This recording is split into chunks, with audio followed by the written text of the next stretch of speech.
So we're going to be looking at here now in our next segment when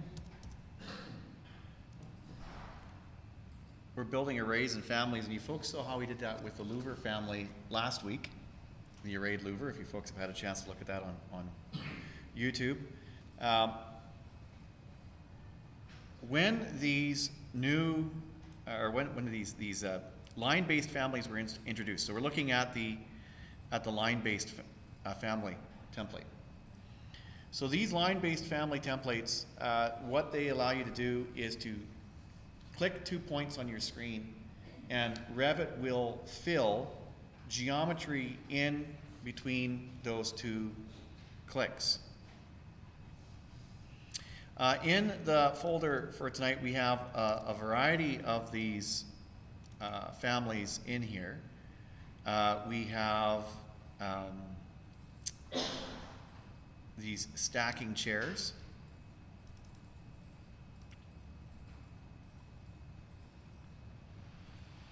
And this is an array. So these chairs are all placed here in an array. And so imagine that you're laying out chairs for an auditorium. You need to show them in your plans. So rather than clicking and placing each individual chair, which would be super tedious, inside your project you could use the array tool, and that would be a little bit faster. But what about just drawing lines across your screen and getting chairs every time you draw some of those lines? So let me just show you what that would look like.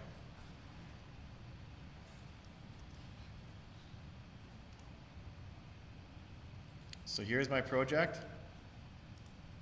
I'll draw the line across the screen, and there's a bunch of chairs. Go and draw the next row. There's a bunch of chairs.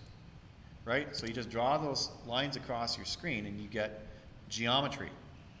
Now, these 2-pick families, or line-based families, can be used for all kinds of different examples, but they're often used when we need to build arrays of stuff or stretching things. So here's some examples. One of them is an arrow, a graphic arrow, which is called line with graphic arrow, this one right here.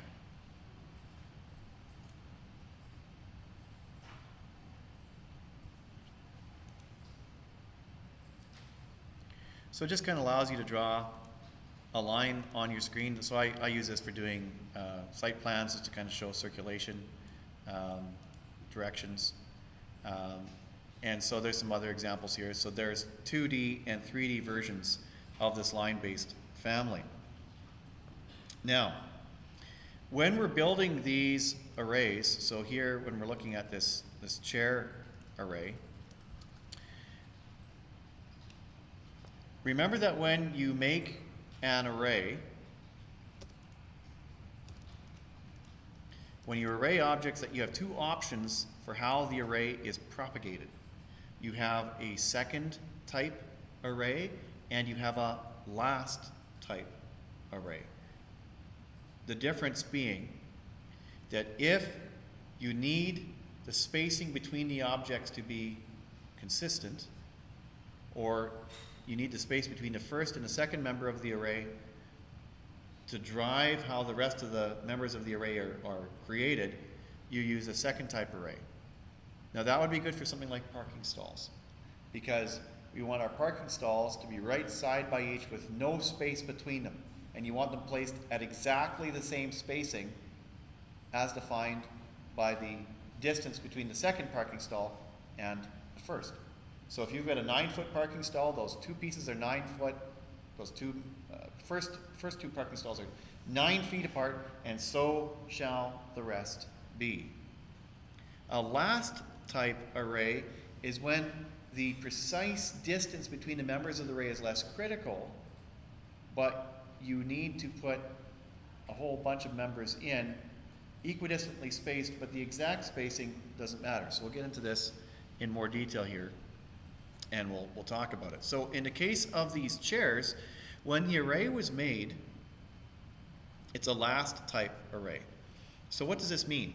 It means that the first and the last member in the array are the first 2 arrayed objects created.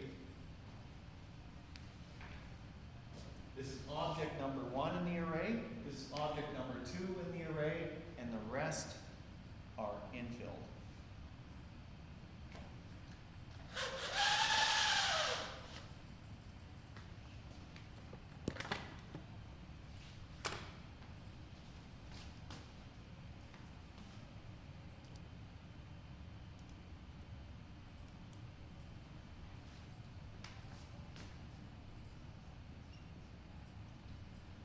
Okay, so last type array.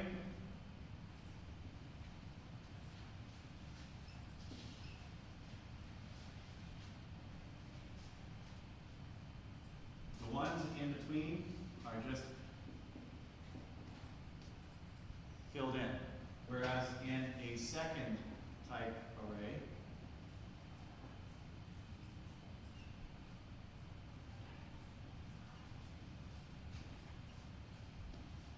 that's how Revit builds it.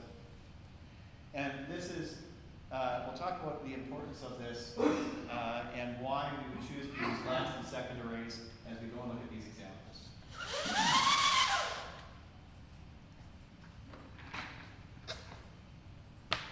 So with the chairs, what's important is that the first click on the screen and the second click on the screen represent the start and end point of the row of chairs.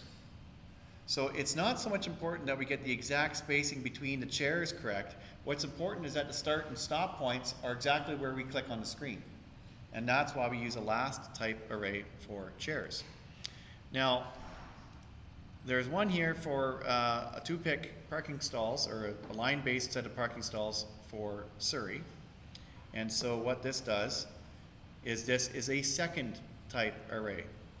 We've got our width between the stalls from the Surrey zoning bylaw, and that's how the first 2 members were placed, exactly 9'6" apart. And so now the rest of the parking stalls will be placed at 9'6" intervals. Now here's the interesting thing. This might be click number 1 on the screen here, and this might be click number 2. Revit is not going to change the spacing of the parking stalls based on my second click. Revit is just going to pack those parking stalls together as tightly as we can, because that's what we need Revit to do. So if I open up both of these here, we'll just talk about this and you'll see why second and last type arrays are important. So I'm just going to make a new project here, and I'm going to put these families in here. So here's the chairs going into my blank project here. So there's my first click, and there's my second click, and see that even if I move my cursor just a little bit, the last chair in the array is right underneath my cursor.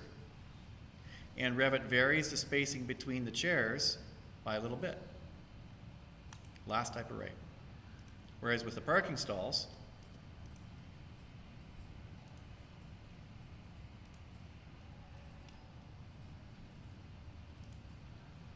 when I put parking stalls into my project here,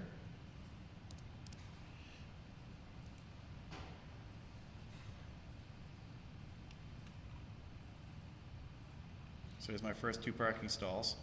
Now you can see there, even if I move my cursor a little bit, I'm still getting 2 parking stalls exactly 9'6" apart.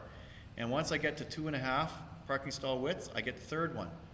So my cursor and the parking stalls endpoints are not exactly related.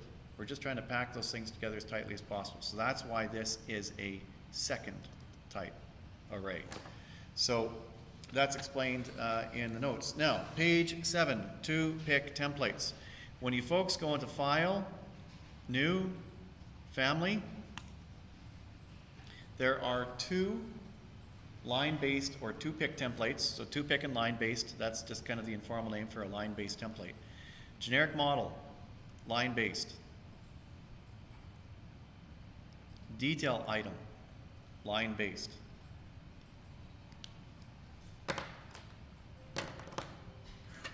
So these 2 templates are used to either build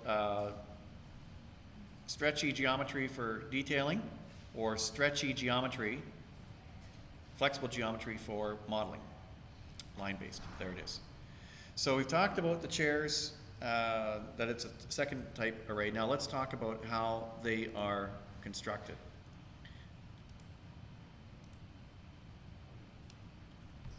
So what's happening here is that we have the length parameter, which is built into the line-based family template. And this length parameter is an instance parameter, and it represents the distance between the two clicks on the screen when the user places his family. So with most families, you click it once, there it is. With a line-based family, you have to click it twice. So the end point of the chairs and the starting point of the chairs. Now, when you make an array in a family, just like we showed with that louver, you can make the array parametric. After you've created it, you click on the connector, the graphical connector between the members of the array, and you can add a parameter for it so that you can control the number of objects in the array once you've loaded this family into your project. Now in family types for this thing, how many chairs do we need? Well, we've got the length of the line that people drew across the screen, plus we have a nominal value for the chair spacing, so 2 foot per chair. But, of course, we need one more chair at the end, right? Because if you divide something up into a number of pieces, so if you take, 12 feet, let's say you get 12 feet, and you're dividing that into 6 spaces, well, you need a chair at each end. So you wouldn't need 6 chairs, you need 7. That's why we've got the +1 on the end. So that's what we've done, is we've taken the chair parameter, and we've tied it to the length and the chair spacing. So let's take the length divided by the chair spacing that you want, tack on another chair to put one at the end, and we are good to go. Now, at the bottom of page 7 here, there's a little bit of a note about how you can swap this chair that's being used with another chair. But we're going to do that with millwork later, so we're going to skip on to page 8.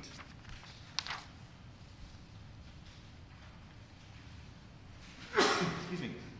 So with the parking stalls, it's a second type array, and so when we go and look at the number of parking stalls that are being required, here it's just the length of the line that we draw divided by the stall width that's being asked for by your zoning bylaw, and that's what determines how many parking stalls are needed. If you draw a line that's 19 feet long, you can have 2 stalls. And so that's how it's done. The process has been discussed in the bottom of page 8, so I won't go through with that. Instead, we're going to go on to page 9, and we're going to build this parameter ourselves here. We're going to build this from scratch. So we're going to talk about architectural dentils.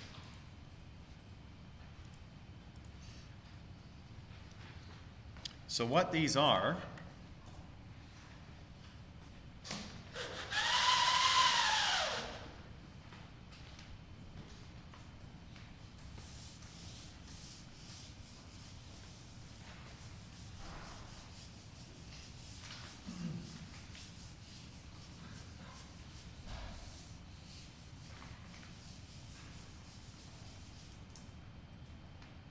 you've got a cornice that's on the top of a sort of a traditional style building, and it's got a bit of a profile to it, and then a flat piece at the bottom. Often you'll see little blocks that are placed on this part of the building, and these blocks are called dental blocks. So you could do this with the wall sweep, right? You can put the wall sweep on there with the cornice. The sweep command will not, of course, place these little blocks on there. You have to do them in a separate process.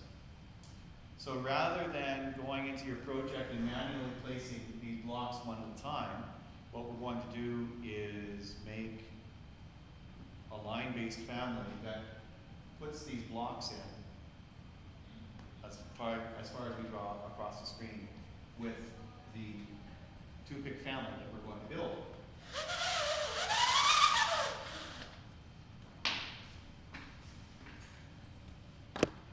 Okay, so page 9. So first of all, we're going to start with the line-based template. So if you folks want to go to File, hover over New, choose Family.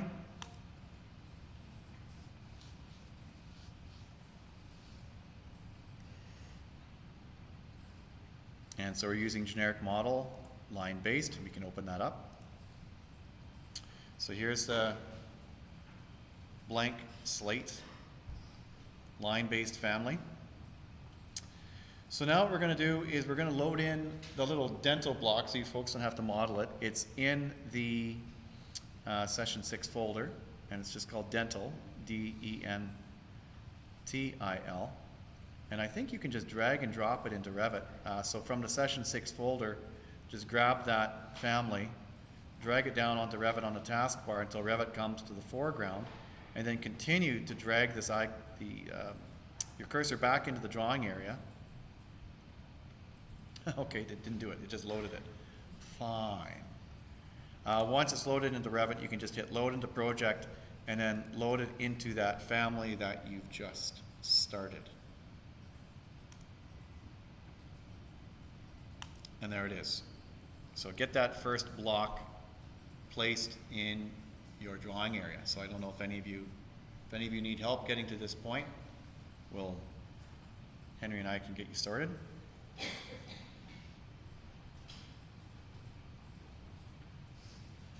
So this is going to be a last type array because the exact spacing between the dental blocks doesn't matter.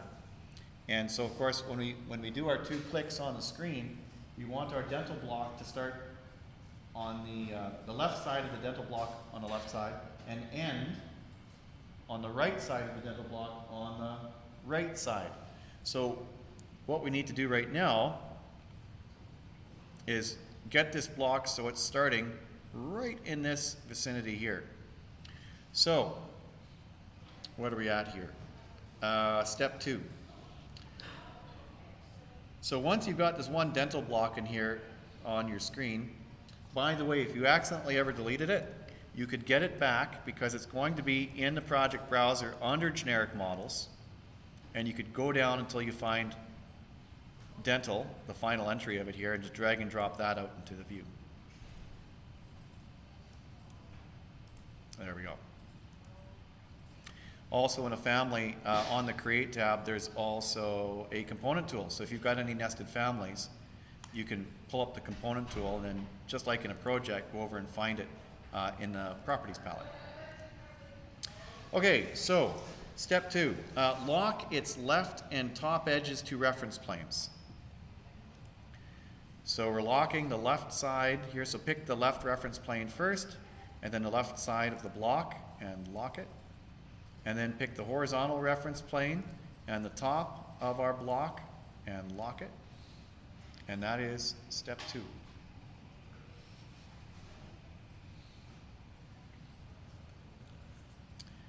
Okay, hit escape a couple of times and then select that dental. And we're going to use the array command, but make sure just after you hit the array command that you choose the last option for building the array.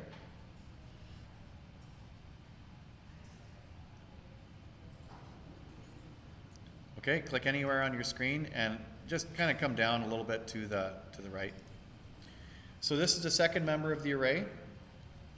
What we're going to do is lock the right edge of this dental to the right reference plane and do the top as well.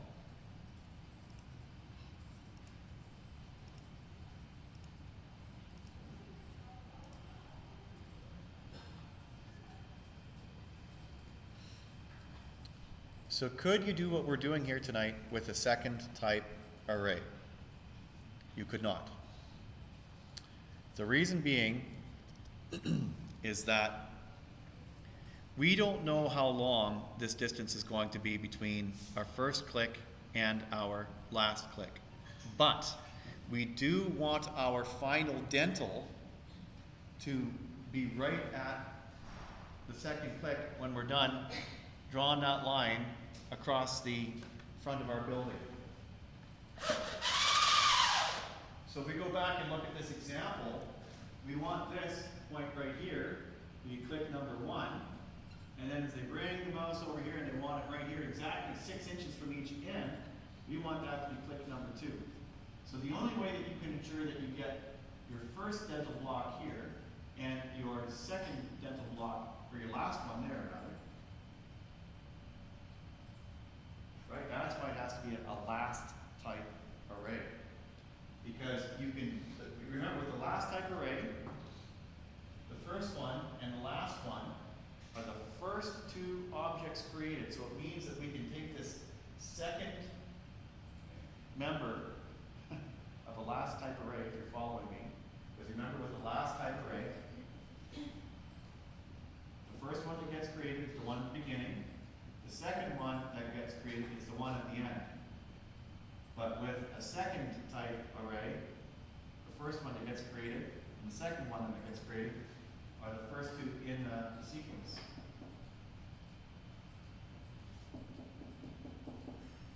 So if you get that, what I'm talking about here, then you'll always be able to figure out whether you need to use a last or a second type array.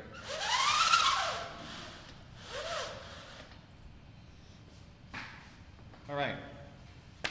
Now that the other dental block here is locked in place, select one of them and pick the graphic connector between them, and we are going to add a parameter so we can control how many dental blocks we get created. So we're going to call this number, so I just shorten it to NUM, number of dentals.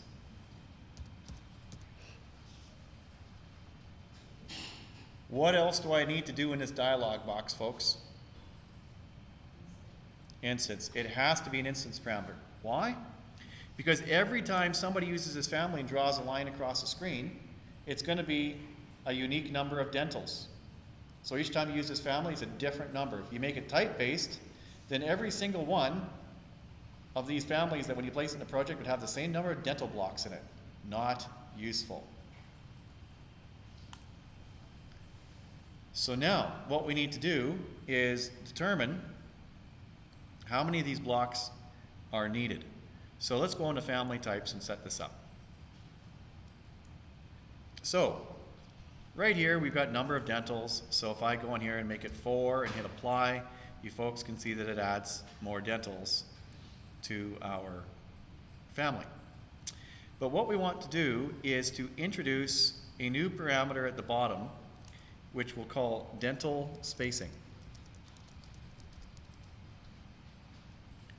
So we might say that on the whole, we want our dental spacing to be 1 foot on center. So the nominal spacing of our dentals is 1 foot.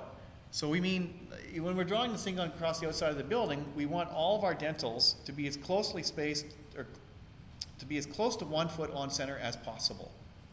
So this can actually be a type parameter. And for our dental spacing, we're going to say that it is indeed 1 foot on center. So how many of these dentals do we need? Well, we've got our length parameter here. So if we take our length and we divide it by the dental spacing, and again, make sure you're watching for the case.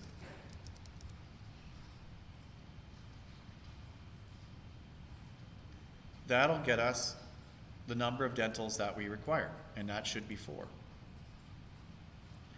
So now when you pick one of the members of the array, and you pick the little graphic connector line that connects all of the members of the array, should see in the drop down up here that the label drop down says that it's being associated with that parameter. So now you'll be able to go into a project, click on, use this family, and draw a line of dentals across the face of any object. You can put it on fascia, you can put it on a wall, you can put it on some trim. So you can put it on wall trim, you can put it wherever you want. So you'll need to save that into your share in folder. So what I want you folks to do right now is just save that file and then close everything down in Revit so you're back down to the Revit desktop.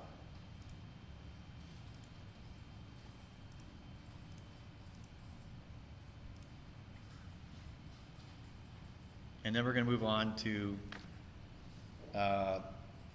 swapping nested families, page 10. So give you folks a second to catch up on that one. We'll start in 1 minute.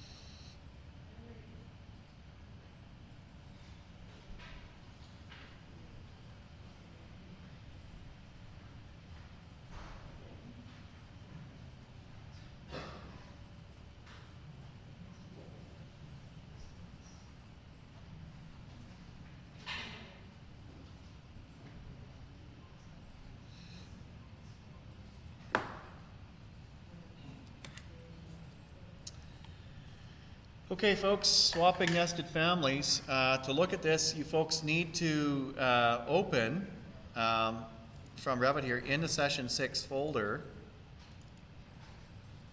We're going to be looking at the upper cabinet single door family.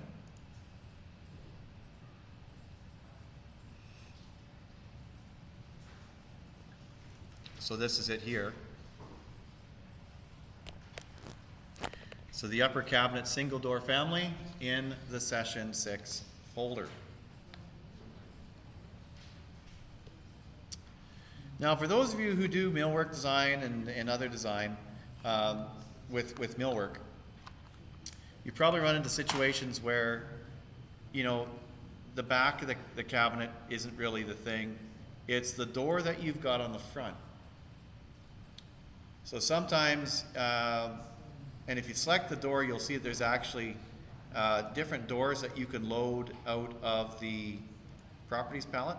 So there's some that have glass fronts on them. There's some that are just a simple door, like a slab door. And there's others that have like a shaker style door with a trim around the outside. So this is an upper cabinet that already has a bunch of preloaded doors nested in. So these are separate families, the door families, and I just loaded them in to the front of my cabinet. So the purpose of this is to provide a single cabinet family that has multiple different door options on it. So what we want to be able to do is, in the context of a project, is to be able to switch between these different kinds of doors on the front of the cabinet. So once you've nested all of these doors in, you've loaded them into your cabinet family. So here, this thing's really simple. It's just a box. It's just an extrusion with the box plus another extrusion at the back for the back of the cabinet. That's all it is. And then we put the door on the front of it. So once I've got all these doors nested in, and when you click on them, they'll just swap out through the properties palette. Can I get this to happen in the project? I want my doors to swap one to the other. So some of my cabinets, I've got glass doors, and some of my other doors, I've got solid doors. Here's how it works. Each instance of these doors, if you double click on the child entry, you'll see that the height and width of each one of these doors is tied to a parameter here in the cabinet family. So the door's height and width are using linking parameters like we did with that fixed window where we had the arrangement of 4 windows, if you folks remember from a couple of weeks ago. So inside the family types dialog box, I've got the height and width parameter, which of course control the width and height of the box. But now, with my nested doors, I double clicked on each one of these 4 different doors, and I linked the height and width parameters of each of them to parameters made here in the box family. So the host has got these linking parameters, and each one of these doors, it's been done. Hit the little gray box on the side, link it to the height and width parameters, done. That's pretty straightforward. But now, what we need to do is to create a parameter that allows the user of this family in a project to hot swap between the different doors. So what we need to do is go into family types, and we need to add a new parameter. So at the bottom here, where we hit the new parameter button, now normally when you make a new parameter in family types, you folks can see it's a length parameter. That's the default kind of parameter that gets created when we make a new parameter in family types. The kind of parameter that we're going to choose this time is the family type parameter. So what's this do? This is what allows you to hot swap between nested families here in my cabinet family. Now, once you click on family type, Revit says, what kind of family are you swapping here? What category is it? It's casework. So we go down to casework. There we go. And we're telling Revit, we want a parameter that's going to allow us to swap between casework families that are nested in. Go ahead and hit OK.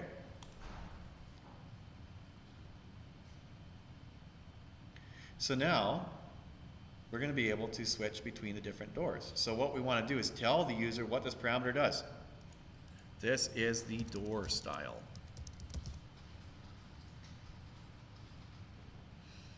Now, think about where it's grouped. If we group it in the other parameter, in the other section, see all these different sections here? If we put it in other, it's going to bury that thing at the bottom of the dialog, and nobody will ever find it. So let's put it into the construction section, so it'll show up here in the top of the dialog box when people go into family types inside their project. There it is. So look at that. Door style, flat door. So if I hit OK now, I should have a flat door. I don't have a flat door here. What is the deal? Well, here's the thing. After you've made the family type parameter inside the family types dialog box, now what we need to do is associate this parameter with our door that's sitting out here. So our door knows that it needs to pick up on the door that someone's chosen in his family's type properties. So all you have to do is click on the door here,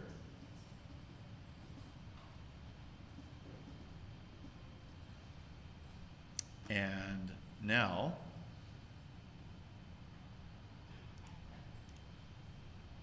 in the label parameter here at the bottom, choose door style.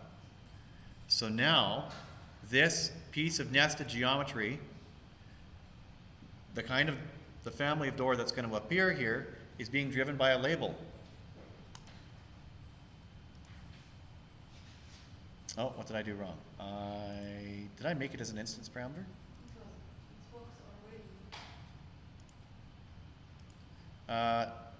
No, something is, oh, here, it's up here. There, I did it here. I should have done it up on top. So folks, once you've made that parameter, click it and go not to this one here, but the one at the top. So now, when you go to family types, you can switch to the different styles of door. And this means that when you're switching it up here, that someone in a project would be able to do exactly the same thing. So this is now an upper cabinet family that has 4 doors in it, and you can switch between all 4 different kinds of doors when you place this upper cabinet in your project. So if you had a 2-door cabinet, you'd have to create a family type parameter, and each door, you'd have to click it and grab the label drop-down menu from the top of the screen. So that's how it works. So step 5 at the bottom of page 10 is you go into family types, and so here, this is the shaker door. So what I want to do is make a new type called shaker door that is actually going to use the shaker door. And then I make a new type, and it's listed here, chateau door. And the chateau door, of course, will use the chateau door family. So make sure your type name matches the nested door that you chose to use for your door style parameter. So that's all we need to talk with regards to that. What I do want to talk about tonight in the last couple of minutes here is in our term project folder, there's a requirement for building tanks, wine tanks, and I want to address that. Actually here, I don't need to log in, I just need to find it here.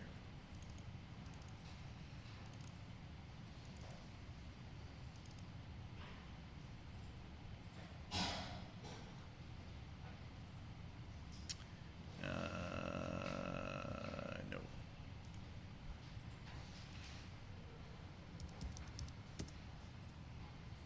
So in our share out folder, if you folks want to go into the term assignment here, I'm going to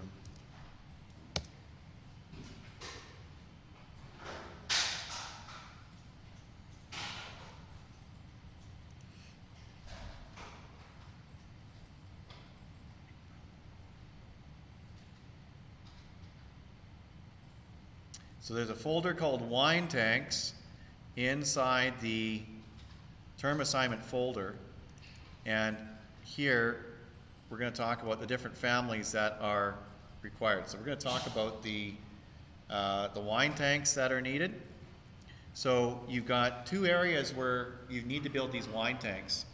First of all, in the settling room, and there's some tanks there that are required, and there's some dimensions given.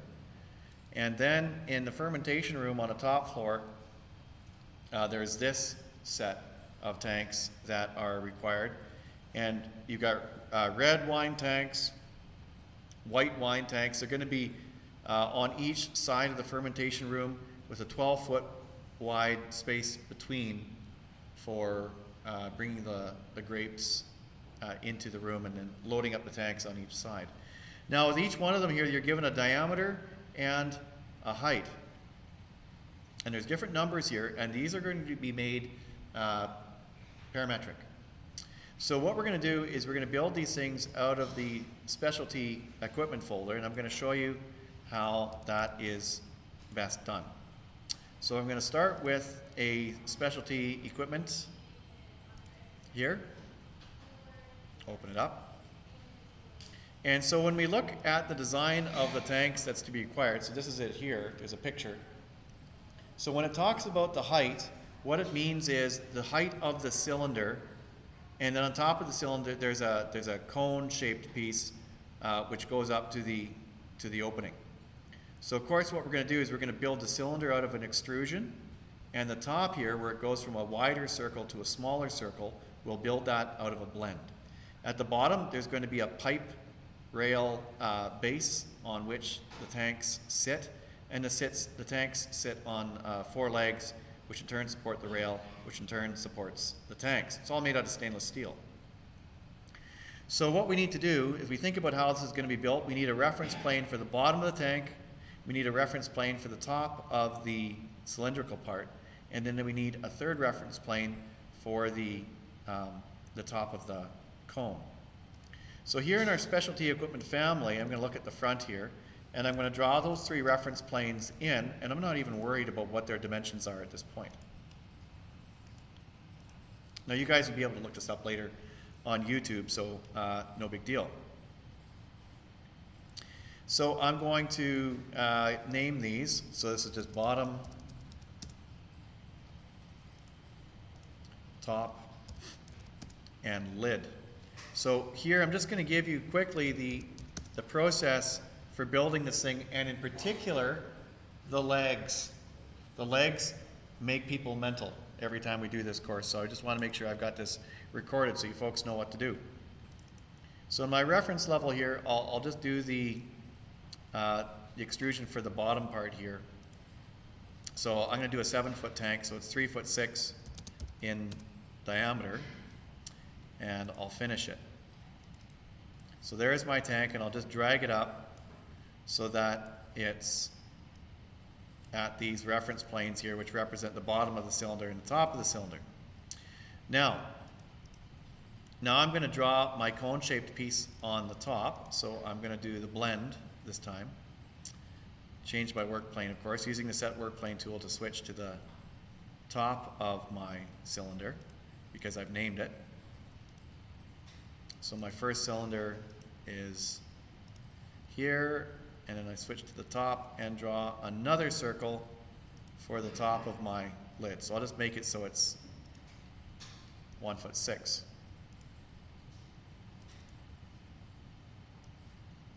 Stretch my blend up, and now I'm good. So now, how do I make this whole thing parametric? And I'll do this in 3D. So there's my two parts. I've got my cylinder at the bottom and my blend at the top. So going back to this, we're talking about making this whole thing parametric. We've got the sizes that are being asked for here: 7-foot diameter, 8-foot diameter, 8 feet tall, 9 foot tall. So there's our height that we're asking for, and of course the diameter. So setting up those parameters, this here is the height. This is our height, tank height. And then this thing is supposed to sit, the bottom of the tank is supposed to sit about 2 feet off the floor. So this isn't quite right here. So if I just click the reference plane, I can change the value of the dimension to 2 feet, and everything moves up. Now what we want to do here is also add a dimension for the top of the tank here. It said that it should be about 2 feet for the cone at the top, so I'll make that 2 feet. And you could make it parametric, or you could just lock it so that the value is maintained. So how do I make these things parametric? Well, number one, for the bottom cylinder, when we edit the extrusion, all we need to do, of course, is put a diameter dimension on it. And once that's done, select that dimension and go up to the parameter list here and call this the tank diameter. So now, whenever we change the value of the tank diameter, of course my cylinder is going to change its size. Need to do the same for my blend. So if I edit the bottom of the blend, I'll put a diameter dimension on it as well. Pay attention to what you're snapping to. That's not the sketch. So you have to tab, select, so you get the sketch. And now the dimension's on this. And now, because we've already created the parameter for this, the tank parameter, it's there. And now that's parametric. Now, you're going to need a sweep. And the sweep is going to sit here on this plane. So you guys know how to do a sweep. You can go back and look at that. That sweep is going to be living right on the bottom reference plane. So you guys can go back and look at the desk video and recall how to do that. I'm going to cover the legs. The legs need to be nested. And so I'm going to start a new family, and again, it'll be specialty equipment. And so what I'm going to do is build two extrusions. One for the foot. There's a little sort of pad foot that sits at the bottom. I'm going to make it so that it's 8 inches in diameter, so 4 inches in radius, and I'll make it so it's only 1 inch tall. And then I'll do another extrusion, again a circle. This is the leg, and I'm going to make the leg so it's 2 inches in diameter, 4 inches in, or 2 inches in radius, 4 inches in diameter. And I'm making this thing 2 feet tall. So this is my leg. So when we look at this thing in 3D, there's a leg, real straightforward. I'll save it as leg. And I'm going to load this thing into my tower. So there's my leg. So what you're going to do is you're going to put 4 of these nested legs in here. And so what we need to do is when you guys make the sweep for the pipe that supports the bottom of the tank, right? This pipe here, that's going to be just a sweep that's a curved tube that goes around, and the stainless steel tank sits on top of it. These legs need to be centered underneath that tube. So what you can do is you can run dimensions from the center reference plane to each one of these nested legs, and by assigning a parameter to all 4 of these dimensions, 1, 2, 3, and 4, you will be able to control the spacing of the legs from the center. So you want to center your support pipe here. So in our family types here, we've got a tank diameter. So we want the pipe to sit just a little bit inside of our edge of the tank. So when we make a new parameter here, I'll call this the support rail radius. And you'll see why I'm working with the radius at this point. So I'm going to take the tank diameter, make a formula here, tank diameter, divide it in 2. Now, what if I want the pipe to sit inside the edge of the tank? Well, then I'll subtract another 2 inches because I'm going to make the support rail around the outside. Actually, it'll be 4 inches in diameter, so I'll subtract 2 inches. There you go. So take the tank diameter, divide it in half to get the radius, and then subtract another 2 inches. So now, all of these legs can be run off that parameter.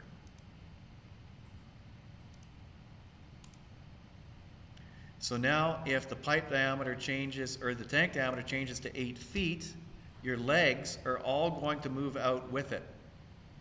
That is way easier than trying to copy them and place them around. So the only thing I really need to do here now is add the sweep around the bottom of the tank for the support of the tank.